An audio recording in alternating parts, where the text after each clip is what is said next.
queria que o senhor fizesse uma avaliação daquilo que foi aprovado ontem na Câmara dos Deputados. Na avaliação do Ministério da Fazenda, o texto ficou de acordo com aquilo que o governo previa? Quais foram os pontos principais de alteração ou que o senhor avalia que precisarão passar por uma revisão futura? Existe algum ponto nesse sentido? Bom, obrigado pelo convite, Marina. O texto que foi aprovado ontem pela Câmara dos Deputados, com certeza mantém aquilo que a gente chama a espinha dorsal da reforma tributária.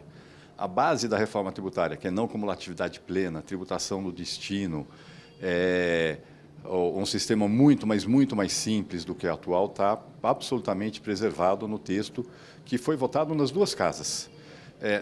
Na volta agora para a Câmara dos Deputados, a Câmara dos Deputados eliminou algumas das exceções que já haviam sido introduzidas pelo Senado. Todo mundo sabe que a posição do Ministério da Fazenda é que o ideal era ter o mínimo possível de exceções, porque quanto mais exceções, mais a alíquota de quem não é beneficiado pelas exceções é mais elevada. Mas a Câmara dos Deputados eliminou algumas das exceções que foram feitas pelo Senado Federal, mas, em contrapartida, manteve muitas mudanças técnicas que foram feitas pelo Senado Federal e que são muito positivas, que tornaram o texto mais claro, dando mais segurança jurídica.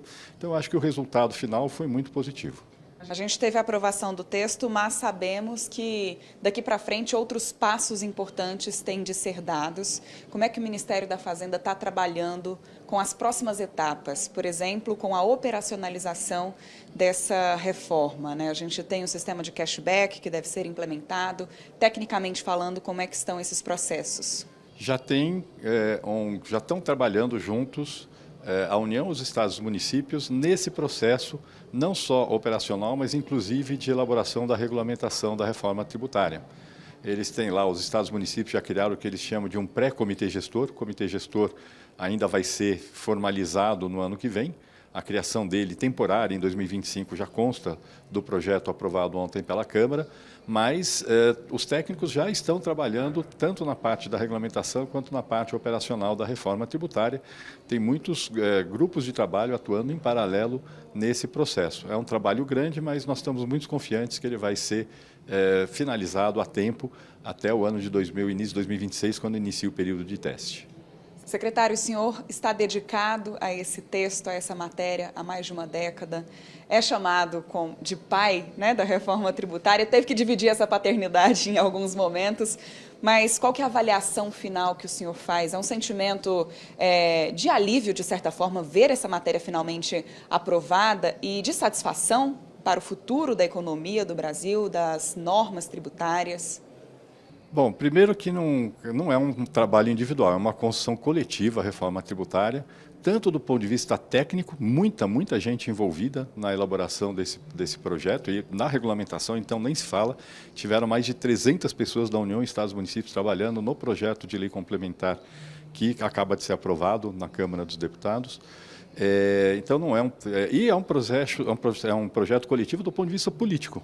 Se não fosse o envolvimento da Câmara dos Deputados com apoio muito claro do seu presidente, do Senado Federal com apoio muito claro do seu presidente, do Executivo com apoio fundamental do presidente Lula e do ministro Fernando Haddad, a gente não teria aprovado essa reforma tributária e não teríamos aprovado se não houvesse o apoio do setor privado, ou pelo menos da grande maioria do setor privado, que entende que essa é uma reforma necessária para o país. Os efeitos são muito positivos, esse é um ponto que a gente tem que entender. Eles não aparecem todos no curto prazo, eles demoram para aparecer, mas eles são muito positivos. A simplificação, a eliminação da acumulatividade, que leva a uma desoneração de investimentos e exportações, e a correção de uma série de distorções que leva a economia a se organizar de forma ineficiente, vão ter um efeito muito positivo sobre o crescimento da economia brasileira. Nós estimamos que esse efeito será, num horizonte aí de 15 anos, entre 10% e 20% de aumento do PIB potencial do país. É um efeito muito grande. Nós estamos falando, daqui a 15 anos, cada brasileiro, em média, está 10% ou 20% mais rico do que estaria sem a reforma tributária. Secretário, só para a gente encerrar, uma última pergunta, porque existe muita expectativa em cima de qual será, no final, a alíquota da tributação. A gente está trabalhando aí com uma expectativa em torno de 26,5%. Se esse objetivo não for alcançado, o que o governo poderá fazer daqui a alguns anos para tentar baixar essa alíquota e fazer com que ela fique dentro dessa expectativa?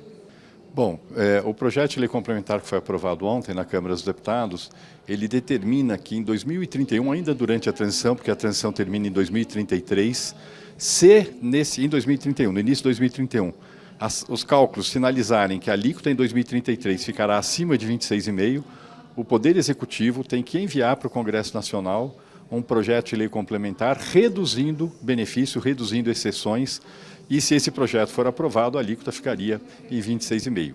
Então, existe essa sinalização muito clara de que se espera que a alíquota fique nesse nível, mas, se for necessário, terá que reduzir algumas exceções para que isso ocorra.